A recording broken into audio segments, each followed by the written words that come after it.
Aquí tenemos un micro. ¿Quieres hablar? Sí, para seguir con la cuestión. Es verdad que cuando yo digo, bueno, los clínicos del futuro van a decir qué pasó aquí, es verdad que, al menos para mi satisfacción, lo que ya se está produciendo masivamente son todos los sujetos caídos del discurso de la ciencia. Todos los que dicen, me dieron el Concerta, que se lo metan donde les quepa. O sea, que estamos recuperando los sujetos que han, de la misma manera que se creía en la época en las técnicas estas, porque esto me parece que se va a dar siempre, pero que empezamos a ver las fallas de eso, las dificultades de eso. Y creo que es verdad, como dices tú, que hay un uso burocrático de la medicina, pero no todos los médicos hacen un uso burocrático de la medicina y no todos los psicólogos, porque por las derivaciones. Es decir, también para ellos hay un desencanto en lo que les prometieron como tratamientos. Ven que eso no funciona y ya no hay esta crueldad maníaca que había al principio cuando se creía que funcionaba y si un sujeto no respondía bien era un problema del sujeto y lo metían en otro programa. Creo que algo de esta manía se ha bajado. Llevamos ya más de 15 años con el rollo este del Concerta y todo eso y me parece que es un buen momento para hablar con los clínicos que están un poco desencantados y que se ven nadando en la impotencia. Creo que es un buen momento ahora para nosotros. Sí. Estoy completamente de acuerdo. Por un lado, porque no todos los clínicos se orientan igual, por supuesto, y por otro lado, que efectivamente hay una caída ya de ciertas cuestiones que ya hay una evidencia, no sé si científica, pero una evidencia evidente de que eso realmente no es la solución a todo, ni obtura, por suerte, por completo lo que es la dimensión de la subjetividad. Ahora, creo que es cierto, al mismo tiempo que esto que tú planteabas, aquello no cesa, y supongo que en cada época eso tiene una presencia que, bueno, va planteándose con coordenadas distintas y que tal vez siempre el lugar del psicoanálisis es recoger en las fisuras algo de la vuelta de eso, ¿no? Pero también es cierto que hay un punto muy potente y que sigue estando muy presente y que también es cierto, yo muchas veces me pregunto, bueno, ¿por qué para los médicos, para los maestros, para los psicólogos, es tan fuerte el poder del protocolo o de estas propuestas, ¿no? Y yo creo que realmente la promesa de que podemos curar o de que podemos mejorar la vida del otro, de que podemos con eso estar bien, es muy fuerte. Y por otro lado, la idea de que sabremos qué hacer, o sea, del lado de los profesionales, creo que es muy difícil el encuentro con la clínica, ¿no? En el sentido de que, bueno, ¿cómo orientarse con eso que está pasando? Ahí, cuando uno se encuentra con el protocolo, eso es aparentemente fácil, porque simplemente ir aplicando, es un poco como con este chico, ¿no? Ya le dicen lo que tiene que hacer, y entonces simplemente es cumplir el protocolo. Eso por un lado facilita las cosas y luego también lleva a embrollos. Esto que decía Rosa a mí me recordaba que no hace mucho tiempo cuando hablábamos de, bueno, el psicoanálisis pervivirá, no, cómo estar más presentes. De repente yo me he dado cuenta de que el psicoanálisis siempre ha estado para lo que caía de la ciencia, porque eso es ahora también a veces, pero para Freud también era así, o sea, no le llegaban de primera derivación, le llegaban las histéricas que ya habían hecho un recorrido por 1000 sitios, que les habían hecho 1000 cosas sádicas. Y realmente hay algo en donde quizás nunca, ni podríamos, ni sería nuestro lugar, ser la elección, dijéramos, oficial, porque entonces estaríamos en manos de otros que nos dirían cómo hay que hacer. Hemos de ser una posibilidad que está ahí, pero nunca la posibilidad oficial. Me parece que hay algo de eso que nos libera un poco precisamente de ese otro que nos pediría cuentas de, en estas sesiones que ha hecho usted con este chico, qué ha cambiado, cuánto ha cambiado, qué porcentaje ha cambiado. Es cierto, pero sí, es cierto, pero eso tiene efectos. Quiero decir que si pensamos la historia del psicoanálisis, ¿no? Como como los dropouts. Nosotros mismos como un dropout. Escúchame, si estuviéramos de puta madre en el campo del comercio, pues no estaríamos aquí, vale. Pero eso tiene efectos a través de las generaciones, porque yo le comentaba a Vicente esta mañana que con toda esta cuestión de Sants, ¿no?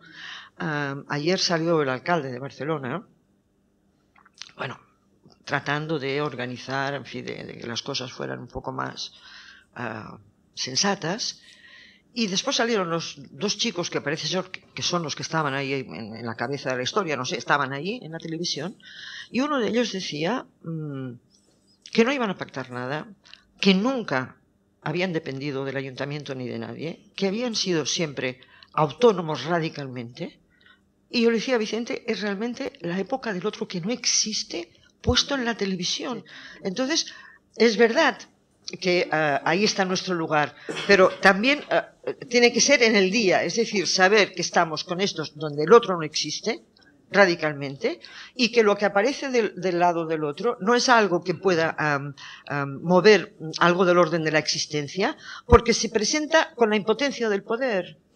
Entonces me parece que son estos sujetos existentes en el sentido de que están sin el otro, que tanto pueden venir del campo de la ciencia como del campo de la política, los que el psicoanálisis tiene algo que decirles, ¿no? Me parece a mí.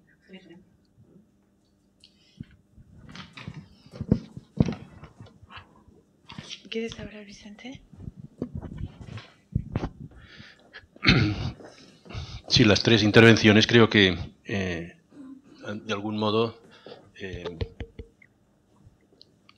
hablan de lo que Marta planteaba como la falta de programa, ¿no? ¿Por qué existe el psicoanálisis? En cierto sentido podemos decir así que no hay programa, igual que para los animales, pero al final la respuesta dice que sí que hay un programa. O sea, se descubre que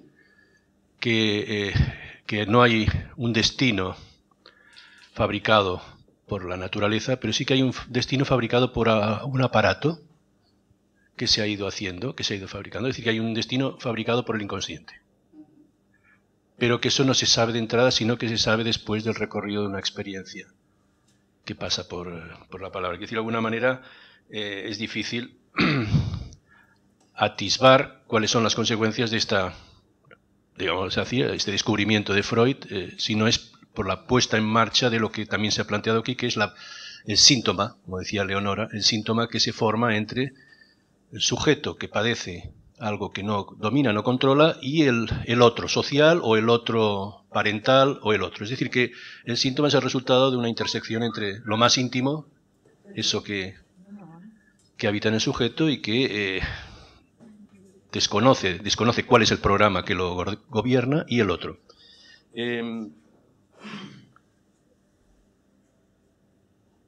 La cuestión que ha rodeado con las tres intervenciones es sobre la existencia del psicoanálisis, ¿no? El título que elegimos con la comisión, con organizadora de las jornadas, era qué título poner, ¿no? Esta segunda, es la segunda vez que hacemos las jornadas abiertas y pensamos, bueno, pues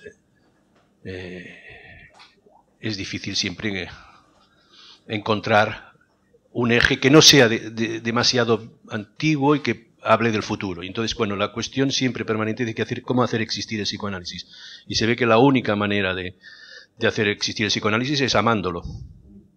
Es decir, normalmente suele ser amando a un analista. Es lo que Freud llamaba la transferencia. Es decir, como no hay pruebas de la existencia del inconsciente más que amando a un analista, es decir, suponiéndole que hay ahí algo, y que eso permite, digamos, descubrir ese programa. Es decir, no hay ninguna prueba previa, ninguna seguridad más que a partir de la transferencia. Entonces, quizás estoy en un mundo, digamos, donde todo está hecho de un poco de fórmulas prêt-à-porter, encargadas, digamos, de vender productos. Hacer existir el psicoanálisis con una oferta de tú puedes saber, como decía Marta, ¿no? Tú puedes saber los significantes que hay en tu inconsciente, pero a costa de que tú pongas que pongas en juego algo del amor.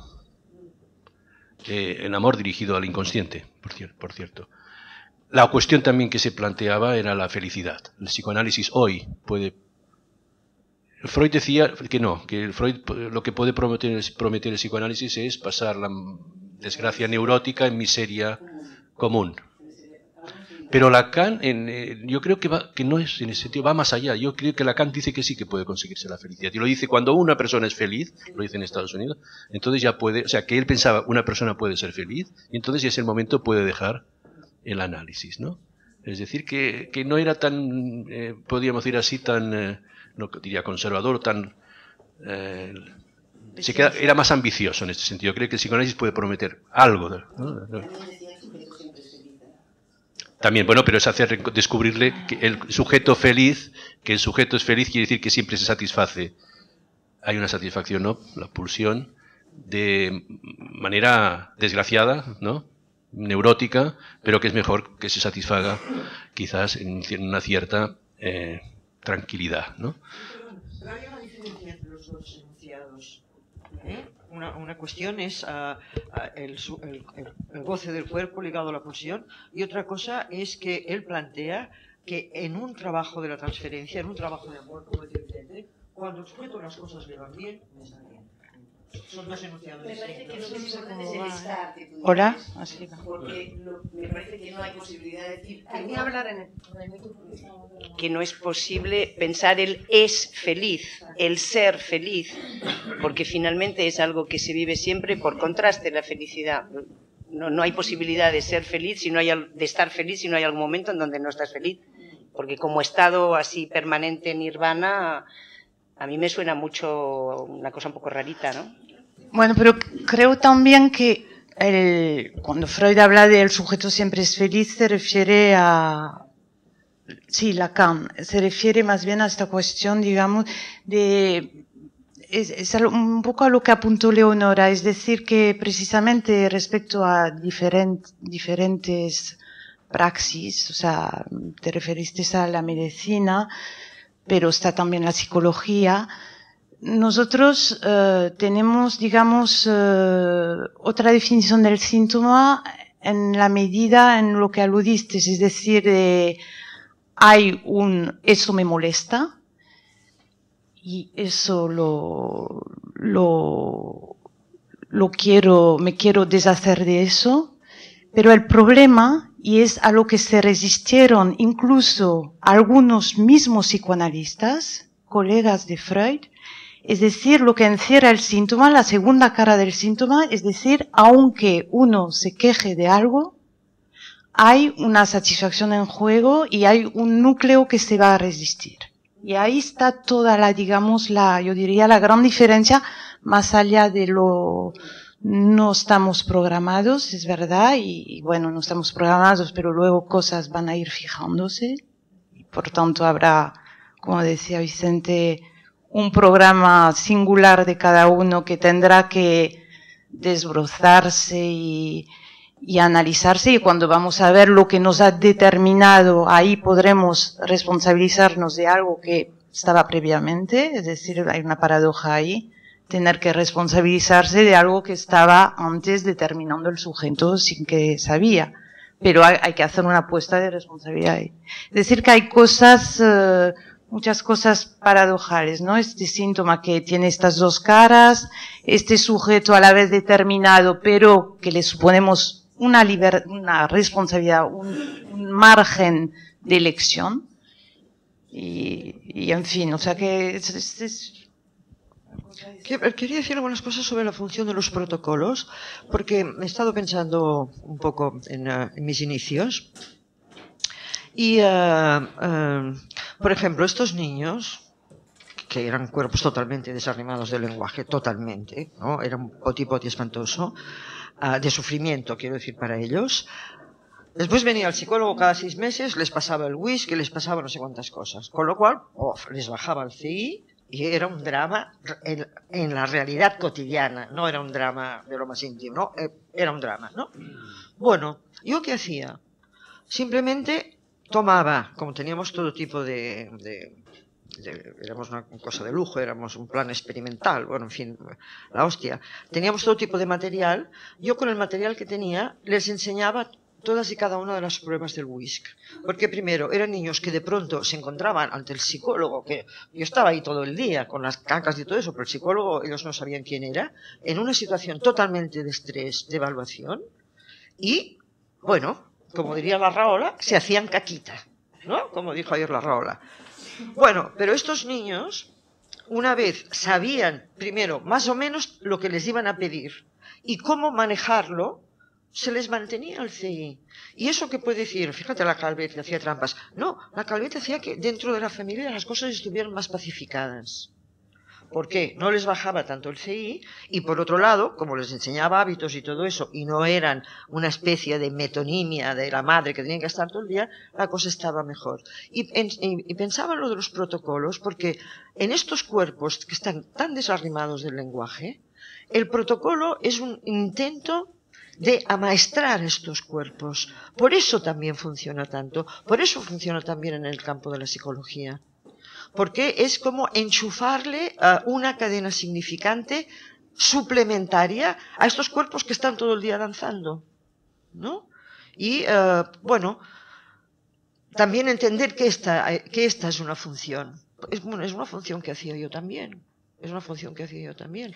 Y eso sigue, ¿eh? Actualmente. Sí. No, sí.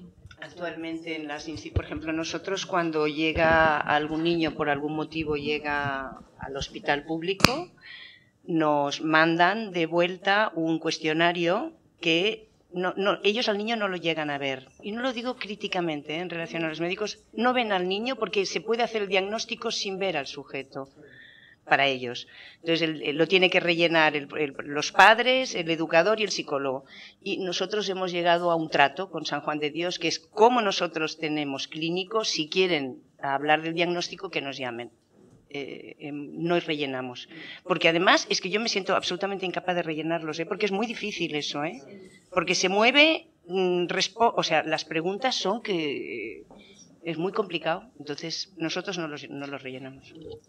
Una cosa más, ahora está en marcha una cosa que se llama la Ruta de la Depresión. ¿Ah, sí? Sí, que es un programa muy importante en lo que serían las políticas de salud y que tienen que ver con el índice, por un lado el índice de suicidios y por otro lado con el ajuste del gasto. Es decir que no tanto por un lado los suicidios y por otro lado los efectos de los intentos autolíticos, con su ingreso hospitalario, con el tratamiento hospitalario, etcétera, es algo muy caro. Entonces es necesario reducir el gasto. Lo que me parece importante destacar es que en este ámbito al menos, y creo que no en todos, porque por ejemplo los protocolos en quirófano son fundamentales. O sea, si no hay un protocolo en quirófano, eso sería una salvajada. Es decir que me parece importante buscar los matices, ¿no? Entonces, por ejemplo, en este tema de la ruta de la depresión hay una cosa que da mucho malestar a los médicos, a los psiquiatras, a los psicólogos que trabajamos con pacientes. ¿Por qué? Porque justamente los protocolos están diseñados por profesionales que no tienen contacto con la clínica. Entonces son algoritmos muy complicados porque no casan con el real que uno tiene ahí delante. Entonces, bueno, se ven cómo se llegan a veces a paradojas que hacen que el protocolo a veces, en vez de ser una guía que puede orientar una cierta práctica, a veces realmente ponen en serio problema la posibilidad de desarrollar el acto médico o el acto que esté en juego. Entonces, es complicado lo de los protocolos. Pero fíjate que en una cuestión tan de vida o muerte, el protocolo es más fuerte. Más complicado, más difícil. Por eso digo que son redes que se quieren enchufar encima de los cuerpos. Y tú lo ves cuando el nivel es más grave, más complejo y enrevesado es el protocolo. Es como si se pudiera hacer, a partir de los protocolos, se pudiera hacer una inmixción del sujeto en los significantes cuando el cuerpo se va por el agujero, ¿no? Hay una palabra pedida en la sala de Héctor García. ¿Héctor? Sí, esto suena mucho. Se ha evocado Introducción al Narcisismo, que es un texto de 1914, Y yo ayer por la noche estaba leyendo otro texto publicado en 1914 de un filósofo y matemático crucial para pensar el discurso de la ciencia, me parece, que es Bertrand Russell. El texto se llama Misticismo y Lógica, y encontré una cosa que me parece que viene bastante al pelo, porque habla de psicología, justamente. Y en relación a la psicología, él dice que ha sido un avance y ha permitido un éxito científico para la psicología, según él desde el siglo anterior, que consiste en, ese es el término, neutralidad ética. Él lo que viene a decir es que para el correcto o el avance, digamos, válido de las ciencias, es fundamental una posición de neutralidad ética. Él dice que en lo humano siempre hay algo que llama al bien o al mal, pero considera que el gran avance de la psicología de su época, es decir, de 1914, era haber dejado de lado la cuestión de la ética y ser neutrales a ese respecto. Me interesó porque realmente el término de neutralidad es un término que también encontramos en Freud.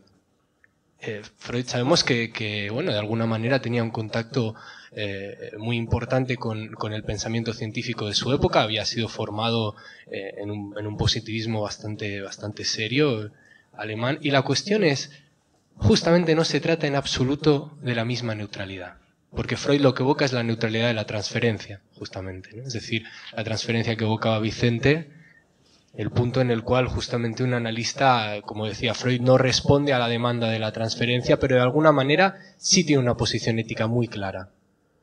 Entonces, me parece que en la mesa justamente, y me gustaría que pudiéramos conversar más de este punto de la neutralidad, es decir, se pone de manifiesto cómo hay un abordaje que justamente tiene una posición ética, que no tiene nada de neutral, y a la vez se mantiene una neutralidad respecto de la transferencia, sobre este punto. Gracias. Hay otra palabra pedida, no sé si queréis contestar primero. Ana Rumi. Al hilo de esto que salía ahora de la ética y de la neutralidad, y pensando en la formación que hacemos aquí en la sección clínica, ¿no?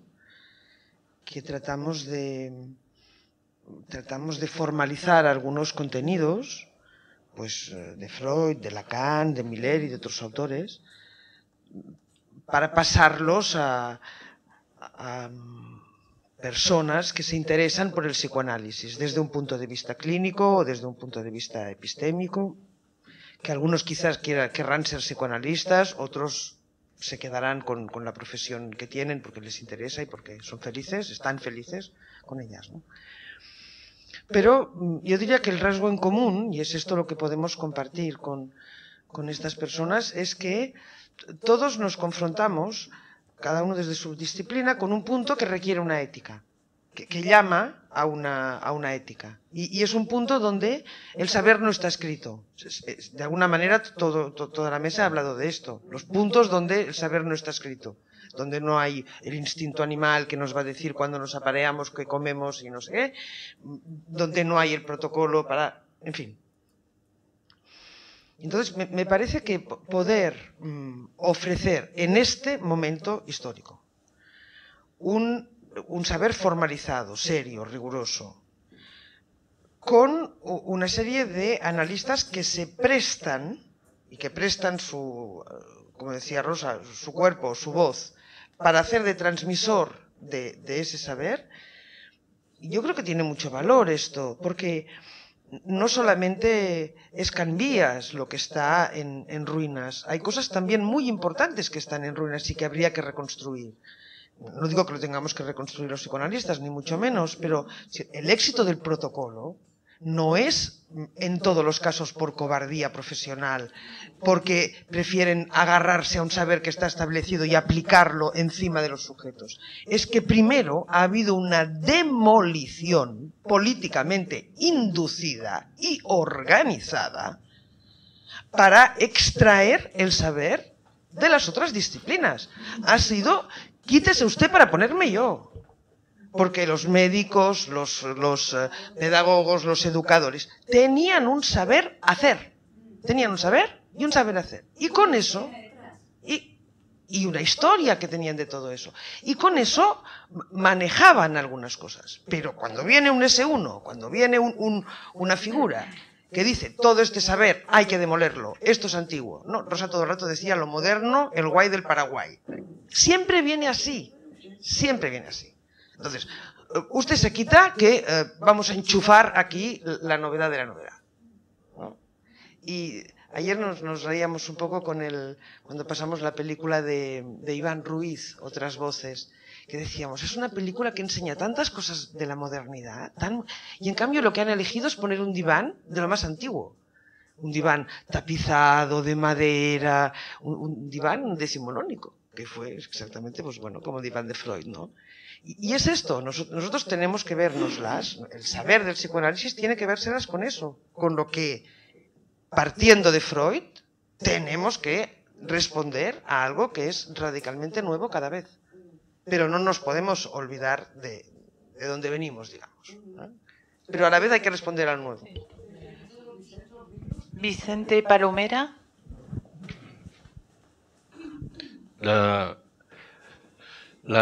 ponencia de Leonora, me olvidaba decir una cosa, la ponencia de Leonora tiene mérito de decir que la realidad psíquica, lo que llamamos la realidad íntima, es no sino el hecho de que el sujeto ha internalizado la realidad social, familiar.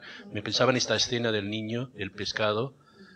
Hay una intervención de Eric Laurent en Bilbao hablando del museo de Guggenheim, que es un museo, bueno, Gehry, todos sabemos que trabaja mucho el zinc, un tipo de metal muy particular, para construir sus edificios. Y tenía un recuerdo infantil de Gehry, de su abuela trayendo una carpa, y el recuerdo de la carpa que ponía en la bañera y los reflejos de las escamas, que eso le había impresionado mucho y tenía que ver con un ritual. Bueno, toda la cuestión es que eso que se inscribió para este sujeto luego forma parte del mundo que nos rodea. Es decir, que incluso eso que primero capta el sujeto que entra en su inconsciente va a volver de alguna manera en la realidad. Y en ese sentido pensaba que el tema de Bertrand Russell que evocaba Héctor ahora, Lacan hace una referencia en la tesis de la paranoia del 32, de todos los autores psiquiatras, ahí aparece Bertrand Russell. Muy interesante porque es toda la cuestión de cómo se constituye la realidad. Y ahí introduce no la neutralidad, pero sí habla, porque es muy británico lo de la neutralidad, ¿no? Es muy british, ¿no? Entonces habla del sentimiento también muy de la filosofía anglosajona, a sense of respect, un sentimiento de respeto, respetar la realidad. Pasa que eso es muy complicado. ¿Qué es la realidad? ¿Cómo la realidad? ¿Qué es lo que llamamos realidad? ¿Qué es lo que el sujeto construye como realidad? Precisamente este es el tema del que habla el psicoanálisis, del que habla Freud. Y entonces la última cuestión que plantea Lacan es cómo hacer pasar el diván arcaico, ese diván otomano con alfombras entre Occidente y Oriente, con todo el cruce de culturas que era, ¿no?, el imperio austrohúngaro, donde surge esa invención que es la palabra. Al final Lacan, eso en una intervención, presentando la sección clínica la primera sección clínica que se crea, que la creó Lacan, él habla de que el diván es un dir van, es un decir vano, es un decir tonterías, es decir, que usted diga tonterías, que vamos a ver cómo de esas tonterías vamos a encontrar su programa, vamos a encontrar cómo se construyó su realidad. Es decir, que ese diván, al final, no es tanto el objeto, ese objeto exótico que todavía, bueno, mantenemos en la película, se ve muy bien cómo lo pone en un teatro griego, no es el foro griego, era el lugar de la palabra, donde se funda la idea de que en la palabra hay una lógica y la idea del logos surge de la palabra. De eso pasa al psicoanálisis. Quiere decir que nosotros mantenemos vivo algo que atraviesa la cultura occidental. No es algo y creo que en ese sentido no es tan difícil pensar que las mutaciones por las que pasa el psicoanálisis tienen que ver mucho con no perder de vista el logos. Quiere decir el qué quiere decir vivir, que los seres humanos vivimos en la palabra. Es decir, qué significa, y la experiencia de un análisis es la experiencia de decir qué significa, qué es estar en la palabra. Que uno hablando se da cuenta de cosas. Leonora. Sí, respecto de esta cuestión de la neutralidad, trabajando con los médicos, hay una cosa que se pone casi siempre en marcha, y es que es algo que a mí me enseñó también el psicoanálisis, que es qué quiere decir escuchar. No es nada evidente qué quiere decir escuchar, y menos si lo tomamos en la orientación de dar un lugar a la palabra, ¿no? Entonces, yo creo que en todo caso se trata de una neutralidad trabajada.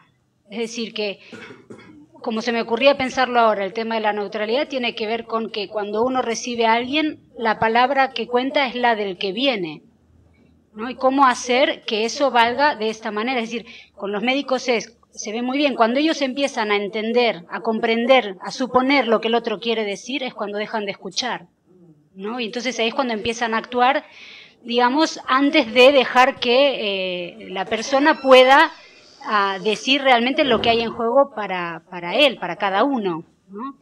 Y me parecía que en este sentido, esto que planteabas ahora del logos, realmente es muy interesante, porque estamos acostumbrados a la palabra de la comprensión, a la palabra de entendernos, del sentido común, incluso de los prejuicios, que es inevitable. Entonces, la neutralidad en análisis me parece que tiene que ver con hacer un trabajo con uno mismo, de tal manera de poder, cuando uno escucha a otro, dejar fuera lo propio para poder realmente hacer lugar a la palabra del que viene a hablar, ¿no?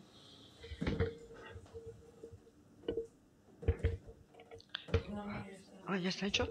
Sí, es decir, ¿cómo actualizar la pregunta, que siempre es la misma, el hecho de vivir en la palabra, en un momento donde las palabras van por su lado y los cuerpos van por el otro? ¿Cómo actualizar esta cuestión, ¿no? Esta cuestión de que, por ejemplo, yo veía a partir de, pensando en las infancias y en todas estas, pasado, presente y futuro, ¿no? Veía que también les propongo que lo vayan viendo, lo que va saliendo para las próximas jornadas de l'École, ¿qué es ser madre? ¿No? ¿Qué es ser madre en un momento donde ser madre tiene que ver con piezas sueltas? Donde los óvulos los pone una, la barriga lo pone otra, donde realmente es ahí, evidentemente ahí ser madre no tiene para nada los mismos efectos en el cuerpo, cuando ser madre tiene que ver con las piezas sueltas, de la época en que la madre era certísima. Entonces, dado que no es únicamente que sí lo es, ¿qué quiere decir vivir en la palabra? Sino qué quiere decir vivir el cuerpo en la palabra, cuando el cuerpo, como dice Lacan al final después de la guerra, ¿no? Ese cuerpo despedazado va a estar repartido por el mundo, ¿no? Nosotros tenemos aquí, en Barcelona, supongo que lo saben, tenemos unas clínicas que pasan olímpicamente de cualquier razonamiento, que aceptan embarazos de mujeres de 50, de 60 años, vienen de todo el planeta, aquí, las de Francia paseando, pero de todo el planeta vienen. Donde, digo porque es muy importante, donde entre estas madres que quieren ser madres y las donadoras no hay ningún tipo de contacto, donde, aparte de que les cuesta un pastón, pero eso no es lo importante, se les atiende por teléfono, se les enchufa y todo, y se les atiende por teléfono. A las donadoras, una vez se les ha esquichado la pasta, si se enloquecen, que pasa bastante a menudo, no se las atiende más por teléfono. Y las otras, si tienen problemas, bueno, que vayan al médico de su ciudad, ¿no? O sea, que me parece que cómo se vive en la palabra cuando realmente nuestros cuerpos son piezas sueltas. Creo que eso es lo actual, ¿no? De todas formas, es verdad, me parece que también hay una singularidad en el uso de la palabra y de la escucha en el psicoanálisis respecto a otras disciplinas, porque actualmente es verdad que se aconseja a todo el mundo que si tiene hay un momento traumático, hay una catástrofe, se envían los psicólogos. O sea, ahora es del orden, está generalizado que hablar va a hacer bien, pero sobre todo porque se trata inmediatamente de reconstruir una capa de sentido en cuanto uno ha tenido un encuentro con lo real. Y hay un uso de eso, de poner sentido incluso sin respetar demasiado la posición, el momento del sujeto, que en ocasiones puede necesitar mucho tiempo para poder hablar. O sea, ahora uno está obligado a hablar. Cuando antes conocemos por la gente de los campos, por ejemplo, que hay veces que han tenido que pasar 30 años para que pudieran empezar a hablar, y que había algo del respeto incluso en las familias de no preguntar, de que al padre había algo que no se le podía preguntar del campo de concentración o de lo que había vivido. Y ahora uno está obligado a enfrentarse a lo real, a hablar de ello, a encontrarle sentido y además a sentirse bien. Y no es la posición del psicoanálisis, ¿no? Evidentemente, pese a que hay un uso de la palabra, un trabajo que es un trabajo de palabra, pero nada que ver con eso, que me parece que tiene que ver con la ética también, ¿no? Con el punto de respeto del sujeto, ¿no?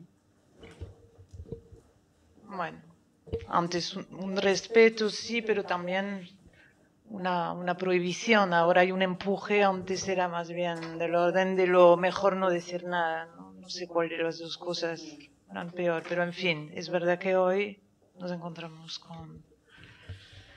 con pensar que hablar hace bien. ¿Queréis añadir? ¿Hay alguien que...? Bueno, pues vamos a concluir aquí esta primera parte y agradecemos a Leonora Troyanovsky, Marta Cera, Rosa Calvet,